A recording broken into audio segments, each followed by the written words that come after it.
जय हिंद दोस्तों। BN classes खास में आप सभी का स्वागत है। आज हम इस सेशन में महाकुंभ 2025 जो प्रयागराज में अभी वर्तमान में चल रहे हैं उससे उसके बारे में हम आपको इस सेशन में अधिक से अधिक जानकारी देने का प्रयत्न करेंगे।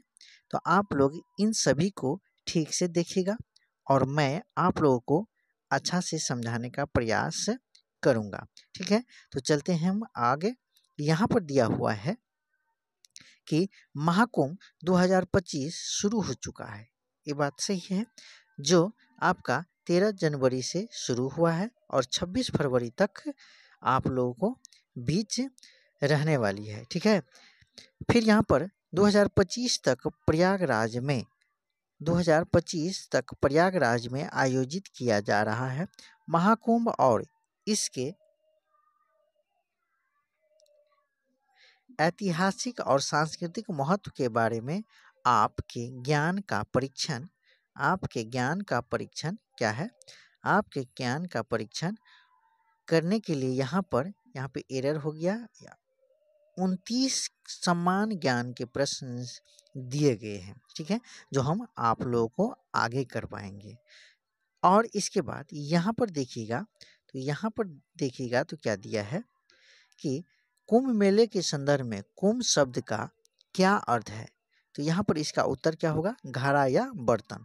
इसका व्याख्या यदि देखिएगा तो यहाँ पर दिया है कि कुंभ शब्द का संस्कृत में अर्थ घड़ा या बर्तन होता है।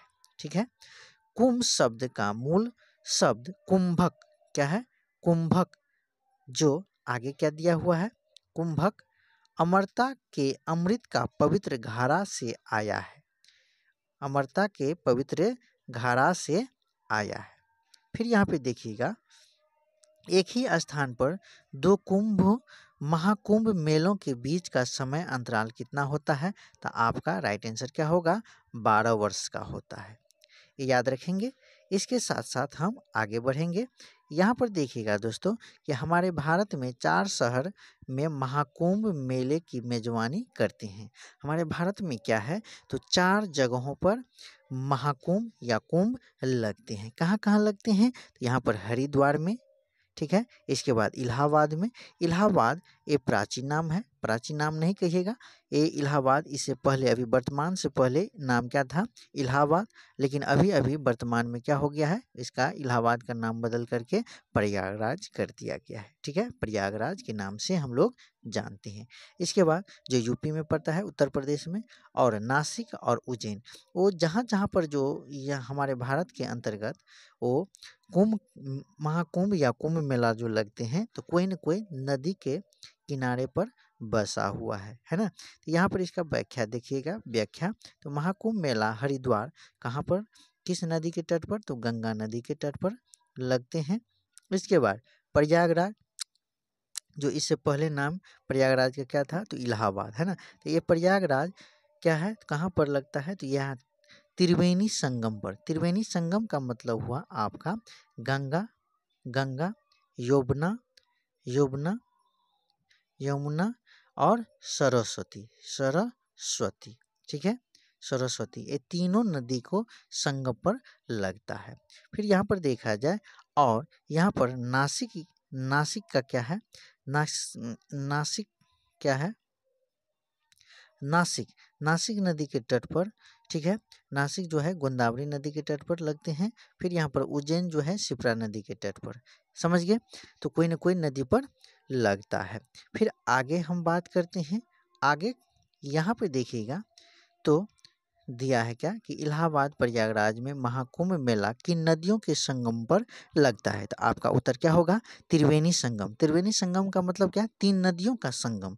3 नदियों का संगम कौन कौन सा नदी है? तो गंगा, यमुना, सरस्वती। तो यहाँ पर देखिएगा व्याख्या में क्या है? त्रिवेणी संगम के नाम से जाना जाने वाला संगम क्या है? गंगा, यमुना और पौराणिक सरस्वती नदी का संगम है। ठीक है, फिर अगला क्वेश्चन आगे देखते हैं। तो यहाँ पर क्या दिया हुआ है कि किस वर्ष महाकुंभ मेले को यूनेस्को द्वारा अमूर्त सांस्कृतिक विरासत के रूप में मान्यता दी गई है?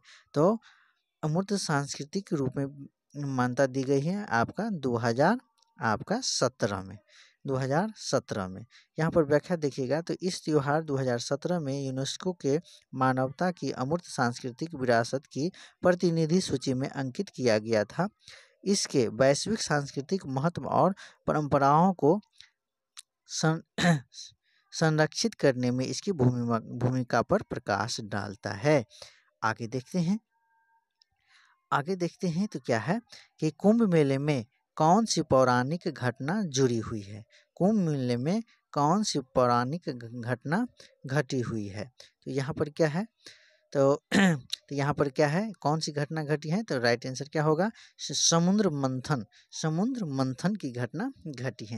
यहाँ पे इसका व्याख्या देखिएगा तो क्या है कि कुंभ मेले में उत्पत्ति समुद्र मंथन से जुड़ी हुई है, जो बताता है कि कैसे अमरता का अमृत की बूंदे 4 पवित्र स्थानों कौन कौन, हरिद्वार, इलाहाबाद जिसको हम अभी वर्तमान में प्रयागराज के नाम से जानते हैं, नासिक और उज्जैन में गिरी थी, जहां आज कुंभ मेला मनाया जाता है। जो इन चारों स्थान कहाँ पर है, हमारे भारत देश के अंतर्गत है। ठीक है। फिर आगे बढ़ते हैं तो आगे क्या है, तो आगे आपका दिया है कि महाकुंभ में जाने वाले अनुष्ठानिक स्नान को क्या कहा जाता है। तो शाही स्नान के नाम से जाना जाता है। फिर इसका व्याख्या दिया है कि शाही स्नान या शाही स्नान कुंभ मेले में एक महत्वपूर्ण अनुष्ठान है, जो आध्यात्मिक शुद्धि का प्रतीक है। फिर अगला देखते हैं तो आगे आपका क्या है यहाँ पर कि महाकुंभ की उत्पत्ति किस दार्शनिक द्वारा लिखी गई थी। तो आपका राइट आंसर क्या होगा, किस दार्शनिक के द्वारा, तो आदि शंकराचार्य के द्वारा लिखी गई है। जो व्याख्या में देखिएगा तो महाकुंभ की उत्पत्ति 8वीं शताब्दी के हिंदू दार्शनिक और संत आदि शंकराचार्य के द्वारा लिखी गई थी। आगे देखते हैं तो आपका यहाँ पर क्या दिया है कि 2025 में प्रयागराज में आयोजित महाकुंभ मेले की अवधि कितनी है। तो यहाँ पर इसका राइट आंसर क्या होगा, 13 जनवरी से 26 फरवरी तक 2025 तक रहेंगे, ये मेला रखेंगे। हमारे देश विदेश चारों जगहों के लोग वहाँ पर जा कर के शाही स्नान करेंगे। ठीक है।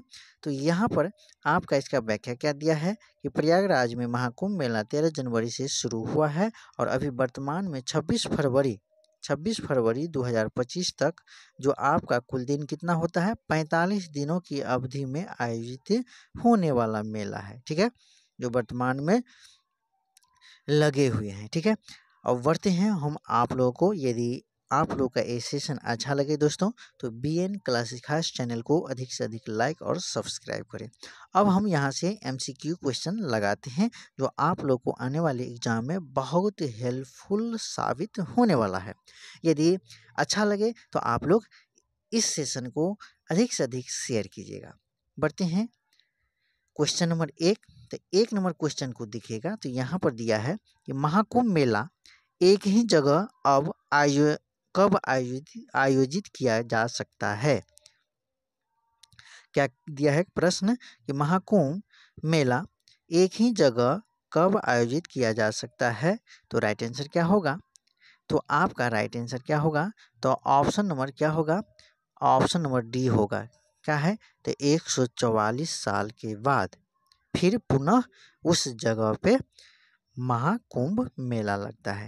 यहाँ पे इसका व्याख्या देखिएगा तो यहाँ पर 144 वर्ष में एक बार जब सौरमंडल में कुछ विशिष्ट घटनाएं होती है जो आध्यात्मिक दृष्टि से बेहद महत्वपूर्ण होती है, और इन्हीं मौक़ों पर महाकुंभ मेले का आयोजन होता है। ठीक है, आगे बढ़ते हैं। अगला क्वेश्चन देखिएगा तो 2 नंबर क्वेश्चन दिया है कि कुंभ मेला किस शहर में आयोजित नहीं किया जा सकता है, हरिद्वार, प्रयागराज, वाराणसी, नासिक। तो राइट आंसर क्या होगा, तो राइट आंसर आपका क्या होगा, तो राइट आंसर आपका ऑप्शन नंबर सी होगा, वाराणसी। क्योंकि हमारे भारत में 4 ही जगह कुंभ मेला लगता है। कहाँ कहाँ लगता है, जो हम आपको बताए हैं। कहाँ कहाँ, जो हरिद्वार, प्रयागराज, नासिक और उज्जैन है ना। जो आपका ऑप्शन नंबर कहाँ पर नहीं लगता है, तो वाराणसी में नहीं लगता है। तो इसका व्याख्या क्या है, कुंभ मेले का आयोजन प्रयागराज, हरिद्वार, नासिक और उज्जैन में किया जाता है। आगे बढ़ते हैं, 2 नंबर क्वेश्चन को देखिएगा दोस्तों। तो यहाँ पर कि जब गुरु कुंभ राशि में, है ना, जब गुरु कुंभ राशि में होता है और सूर्य मेष राशि में प्रवेश करता है तब कुंभ कहाँ लगता है? तो राइट आंसर क्या होगा? तो 3 का राइट आंसर आपका ऑप्शन नंबर ए होगा, हरिद्वार में लगता है। ठीक है, हरिद्वार में लगता है। फिर आगे बढ़ते हैं, अगला क्वेश्चन 4 नंबर को देखिएगा। तो कुंभ के आयोजन में नवग्रहों में से किन ग्रहों की भूमिका महत्वपूर्ण मानी जाती है? तो राइट आंसर क्या होगा? तो राइट आंसर आपका 4 का आंसर आपका इनमें से सभी होगा। क्या है? तो सूर्य, चंद्र और शनि। इसका व्याख्या देखिएगा। तो कुंभ के आयोजन में नवग्रहों में से सूर्य, चंद्र, गुरु और शनि भी भूमिका महत्वपूर्ण माना जाता है। इसीलिए इन्हीं ग्रहों की विशेष स्थिति में कुंभ का आयोजन होता है। फिर बढ़ते हैं अगला क्वेश्चन, 5 नंबर क्वेश्चन को देखिएगा। तो उज्जैन में किस नदी पर कुंभ मेले का आयोजन किया जाता है? तो उज्जैन में किस नदी पर कुंभ मेले का आयोजन किया जाता है? तो आपका राइट आंसर क्या होगा 5 का? तो ऑप्शन नंबर सी होगा, शिप्रा नदी पर। क्या होगा? शिप्रा नदी पर, याद रखेंगे। यहाँ पर व्याख्या देखिएगा। तो अमृत की बूंदें 4 जगहों पर गिरी थी, गंगा नदी प्रयागराज, हरिद्वार, गोदावरी नदी नासिक, शिप्रा नदी उज्जैन। इसीलिए इन नदी में कुंभ मेले का आयोजन किया जाता है। ठीक है, समझ गए होंगे। फिर अगला क्वेश्चन 6 को देखिएगा। तो 2025 में महाकुंभ में तीर्थयात्रियों की अनुमानित संख्या कितनी होगी? है ना, कितनी है? तो राइट आंसर क्या होगा? ऑप्शन नंबर डी होगा, 45 करोड़। 45 करोड़ इस कुंभ मेले में लोग आएंगे और शाही स्नान करके जाएंगे। फिर अगला क्वेश्चन को देखिएगा। तो यहाँ पर 7 नंबर क्वेश्चन दिया है आपका कि महाकुंभ मेले का आयोजन और देखरेख कौन करता है? तो राइट आंसर क्या होगा? आपका उत्तर प्रदेश का सरकार, है ना, उत्तर प्रदेश का सरकार करता है। फिर अगला क्वेश्चन देखिएगा।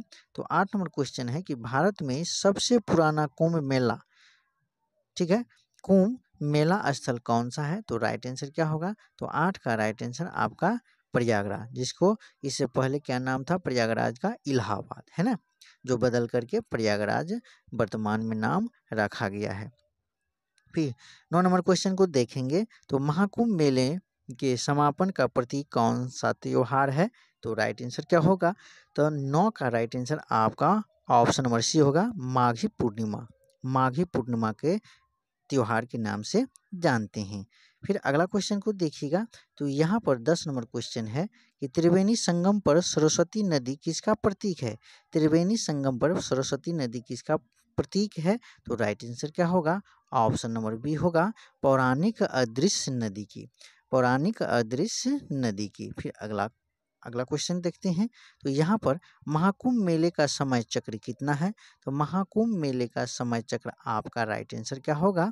तो 11 का राइट आंसर आपका सी है। ठीक है, जो हर 12 साल पर होता है। फिर अगला क्वेश्चन को देखते हैं। तो 12 नंबर क्वेश्चन दिया है कि 2025 महाकुंभ के दौरान पहला शाही स्नान कब होगा?